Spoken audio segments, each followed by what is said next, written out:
بلاول صاحب کا میں سٹیٹمنٹ پڑھ رہی تھی، انہوں نے کہا جو آئینی عدالت ہے وہ ضروری بھی ہے اور مجبوری بھی ہے، یہ بنا کر رہیں گے۔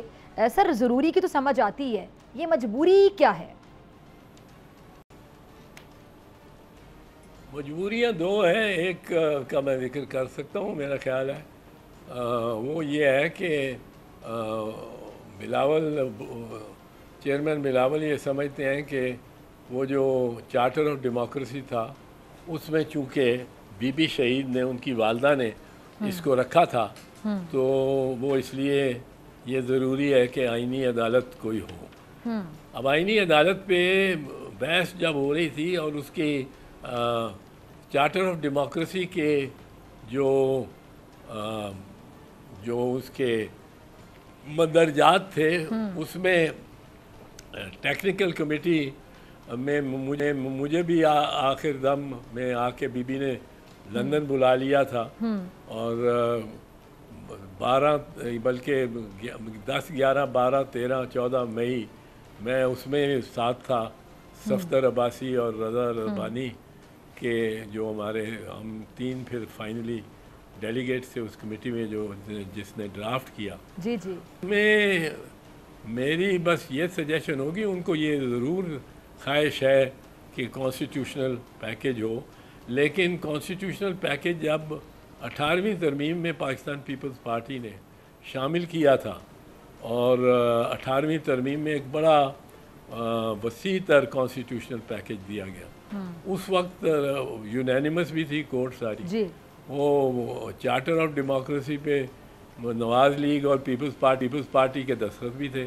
میرا تو خیال ہے کہ اس وقت کر لینا چاہیے تھا، پر اس کی وجہ میرے ذہن میں یہ آتی رہی ہے اور جو لوگوں میں ڈسکس ہوتی رہی ہے کہ اس کو پیپلز پارٹی نے اس وقت ترک کر دیا جس وقت نواز شریف خود ترک کر کے اس کو آ گئے افتخار محمد چودھری صاحب کے سامنے، کالا کوٹ پہن کے، کالی ٹائی لگا کے، سفید قمیض اور وکلاء والے لباس میں آ کے انہوں نے میمو گیٹ کی ایک گواہی دی اور الزام لگایا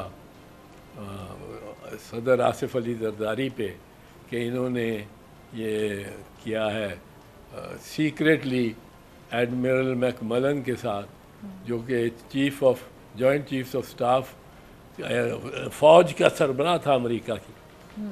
تو اس وقت ہم نے بہت دفعہ کہا کہ آپ نے چارٹر آف ڈیموکریسی تو ختم کر دیا۔ چارٹر آف ڈیموکریسی میں ہم نے یہ عہد کیا تھا کہ ہم ایک دوسرے کی حکومتوں میں انٹرفیئر نہیں کریں گے، اور صدر زرداری اور پاکستان پیپلز پارٹی نے میاں نواز شریف کو 5 سال پورے مکمل کرنے دیے، لیکن ہمارے خلاف انہوں نے میمو گیٹ کا اتنا بھونڈا مگر اتنا سنگین الزام لگایا کہ وہ بھی انتہا ہے کہ اس طرح کی بات، اور وہ فوج اور ہمارے درمیان بھی ایک پوری خلیج ڈالنے کی کوشش کی۔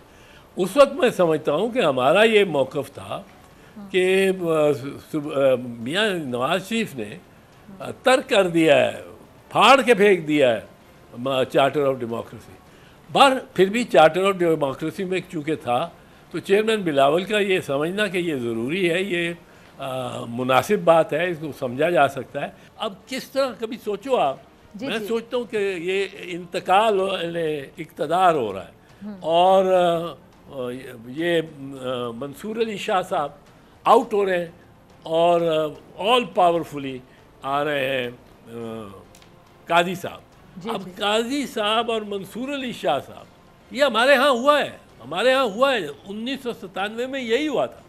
10 جج ایک طرف بیٹھ گئے تھے، چیف جسٹس، اور 5 ججز ایک طرف تھے، ایک 10 ججز کا بینچ تھا، ایک 5 ججز کا بینچ تھا۔ وہ اپنی لسٹ نکال رہے تھے کہ یہ کیسز لگیں گے، یہ اپنی لسٹ نکال رہے تھے کہ یہ 2 لسٹیں ہو گئیں، 2 عدالتیں ہو گئیں۔ بالآخر اس کو سجاد علی شاہ کو نکلنا پڑا، نکال دیا گیا۔ سب ججوں نے ان کے خلاف ووٹ دیا اسد ملک کے کیس میں۔ اب یہ بھی یہاں بھی یہی ہو رہا ہے، 2 عدالتیں جج ہو گئے، یعنی آپ سمجھے دوبارہ ایسا ہونے جا رہا ہے؟ لے جائیں گے دوبارہ ایسا ہی ہونا جا رہا ہے، کیونکہ میں تو یہ بھی دیکھتا ہوں، آپ کو بتاؤں کہ یہ کمروں پہ بھی جھگڑے ہوں گے. یہ جو ایک جج کے یا ایک چیف جسٹس، آپ دیکھیں یہ اتنا جو اہتمام سے عدالت لگ رہی ہے، بن رہی ہے، ایک دن میں بنے گی فیڈرل کانسٹیٹیوشنل کورٹ. اب یہ کہاں یہ عدالت لگائیں گے؟ یہ میرے خیال سپریم کورٹ ٹیک اوور کر لیں گے. سپریم کورٹ کدھر جائے گا؟ وہ جہاں لاہور ہائی کورٹ کی بلڈنگ بنی ہے وہاں چلے جائیں گے. لاہور یہ اسلام آباد ہائی کورٹ کے ججز کہاں جائیں گے؟ وہ واپس کچہری میں اور اس میں چلے جائیں گے یہاں ڈسٹرکٹ ججی ہے، سیشن ججی ہے. تو یہ کس طرح یہ بنے گا؟ یہ میں جانتا ہوں کہ یہ ایک جائز بات ہے، اور اس پہ چیئرمین بلاول کو اپنی یہ ان کی خواہش کو میں سمجھتا ہوں. پر ایک چیز اس میں اور میں عرض کر دوں، جی پلیز. اس میں جو ڈرافٹ ہے، کام اگر کرنا ہے آپ نے، بنانا ہے ایک کانسٹیٹیوشنل کورٹ، تو ایک سلیقے سے بنے گا. ٹھیک ہے. وہ سلیقہ اس پہ سوچنا پڑے گا، اس پہ ڈیبیٹ ہونی چاہیے نیشنل اسمبلی میں، اور ان لمیٹڈ ڈیبیٹ ہونی چاہیے. اتنا بڑا سٹرکچر آپ لا رہے ہیں. سبسکرائب کریں اور بیل دبائیں تاکہ کوئی خبر رہ نہ جائے.